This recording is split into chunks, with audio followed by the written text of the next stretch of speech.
supports them. अब बात भारतीय ज्ञान परंपरा की। ओडिसी नृत्य कला की शुरुआत ओडिशा राज्य में मंदिरों में हुई थी। तब से लेकर आज तक यह नृत्य शैली जीवित है और शास्त्रीय नृत्य की सबसे पुरानी शैलियों में से एक भी है। इस नृत्य कला में भगवान श्री कृष्ण के जीवन से जुड़ी कथाओं को दर्शाया जाता है। ओडिसी नृत्य में भी चेहरे की भाव भंगिमा और हाथ पैरों की मुद्रा भरतनाट्यम के समान ही होती है। ओडिसी नृत्य एक बहुआयामी कला रूप है जो दार्शनिक गहराई, सांस्कृतिक महत्व, आध्यात्मिक संदेश और प्रतीकात्मक अभिव्यक्ति से समृद्ध है। आइए देखते हैं यह रिपोर्ट।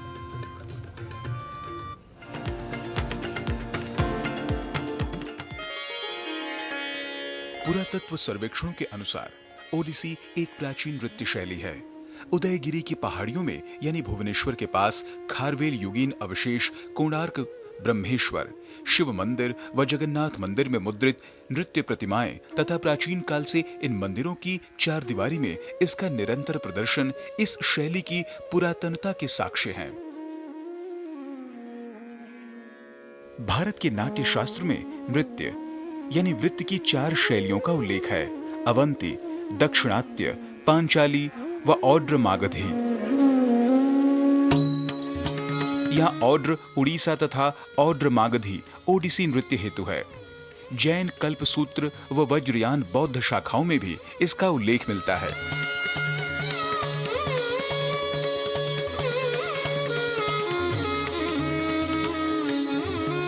इस प्रकार की ऐतिहासिक महत्वपूर्ण प्रामाणिक साक्ष्यों, सदियों से विशुद्ध नृत्य शैली की निरंतर प्रस्तुति तथा उड़िया कवि व रंगकर्मी कालीचरण पटनायक के प्रयासों से 1958 में आधिकारिक तौर पर ओडिसी नृत्य को भारतीय शास्त्रीय नृत्य की प्राचीन शैली व ओडिसी नाम से स्वीकृत किया गया। कुछ वर्षों पूर्व तक केवल मंदिर प्रांगण में किया जाने वाला यह नृत्य आज मंच प्रदर्शन, शिक्षण प्रशिक्षण व जनरंजन का साधन है। मूलतः इसकी एकल प्रस्तुति ही की जाती थी, परंतु वर्तमान समय में एकल व सामूहिक दोनों स्वरूप प्रचलित हैं। ओडिसी जो इसका रिवाइवल था वो 1950 के बाद ही हुआ, लेकिन जो इसका सबसे पुराना पुरातत्व का प्रमाण मिलता है वो ईसा से 100 वर्ष पूर्व उड़ीसा में भुवनेश्वर के पास उदयगिरी खंडगिरी नाम की जैन गुफाएं हैं, जहाँ पे सबसे पहला प्रमाण माना जाता है, जिसमें एक नर्तकी, उसके संगतकार और राजा और एक सभा में वो नृत्य हो रहा है। तो ये स्कॉलर्स कहते हैं कि सबसे पहला नृत्य की प्रस्तुति का प्रमाण है हमारे देश। उसके बाद आप देखेंगे उड़ीसा के मंदिरों में, अनेक मंदिरों में 6वीं से लगभग 14वीं शताब्दी तक इस नृत्य के होने का प्रमाण मिलता है, क्योंकि बहुत सारी मूर्तियाँ आप देख सकते हैं उड़ीसा में अलग अलग मंदिरों में, चाहे वो शिव मंदिर हो, चाहे वो जगन्नाथ मंदिर हो, चाहे वो कोणार्क सूर्य मंदिर हो। और उसके बाद लगभग 16वीं शताब्दी में जब उड़ीसा में आक्रमण हुए, बाहर से लोग आए, तो एक नई धारा शुरू हुई, गोटीपुआ जिसे हम कहते हैं। छोटे छोटे लड़के स्त्री वेश में नृत्य करते थे। वो उनकी वजह से हम कहें कि आज हमें इस नृत्य का हम देख पा रहे हैं, क्योंकि उन्होंने इस नृत्य को जीवित रखा। ओडिसी नृत्य शैली में महारी व गोटीपोवा शैलियां निहित हैं। महारी महानारी भगवान जगन्नाथ हेतु माहेश्वरकृत अभिनव चंद्रिका में इस शैली की मुद्राओं, हाथ पैर व शरीर का विस्तृत चित्रण है। इसमें लास्य अंग की प्रधानता है। बौद्ध, शैव, शाक्त, वैष्णव संस्कारों व श्रृंगार प्रधान इस शैली का हिंदुस्तानी एवं कर्नाटक शास्त्रीय संगीत शैलियों से अलग अपना स्वतंत्र शास्त्र पक्ष, क्रियात्मक पक्ष व सांगीतिक पक्ष है। ओडिसी नृत्य के दौरान मृदंग, करताल, मजीरे, बांसुरी, वीणा आदि वाद्यों से संगति की जाती है। ओडिसी शैली का अपना स्वतंत्र संगीत है। इसकी तालें नवताल, दशताल, अग्रताल आदि।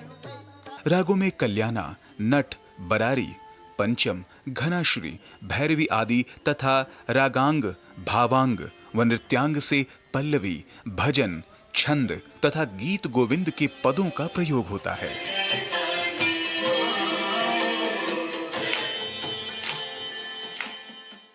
ओडिसी एक बहुत लालित्यपूर्ण नृत्य है। उसकी जो भंगिमाएं हैं वो मूर्तिवत हैं और उसका जो चलन है एक भंगिमा से दूसरी में जाना, वो बहुत सहज और बहुत ही सुंदर ढंग से होता है। तो हर एक नृत्य का एक प्रस्तुतिकरण का क्रम है। शुरू में हमेशा इन्वोकेशन होता है, हम ओडिसी में मंगलाचरण करते हैं। उसके बाद परंपरागत रूप में एक हम आइटम करते थे बट्टू, जो आजकल काफ़ी कम हो गया है। फिर अभिनय में या तो गीत गोविंद की अष्टपदी होती है या फिर ओडिया गीतों पे अभिनय किया जाता है।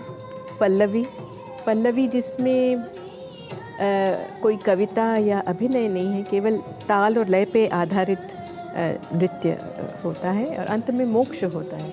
ओडिसी नृत्य आभूषणों में ताहिया, सिंथी, टिक्का, माथा पट्टी, अल्लका, कापा, झुमका, बाही चूड़ी, कंकड़, कमरबंद, घुंघरू आदि हैं। संबलपुरी व बोमकाई साड़ी कला की चमकदार गहरे नारंगी, बैंगनी, लाल, हरे, नीले रंग की साड़ी अथवा सुविधानुसार सिले हुए पायजामा नुमा परिधान पहने जाते हैं। संक्षेप में कहा जाए तो ओडिसी नृत्य एक बहुआयामी कला रूप है जो दार्शनिक गहराई, सांस्कृतिक महत्व, आध्यात्मिक संदेश और प्रतीकात्मक अभिव्यक्ति से समृद्ध है।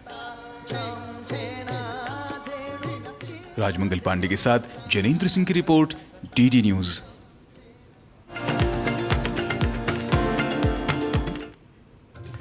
समदोषः समाग्निश्च समधातुमलक्रियः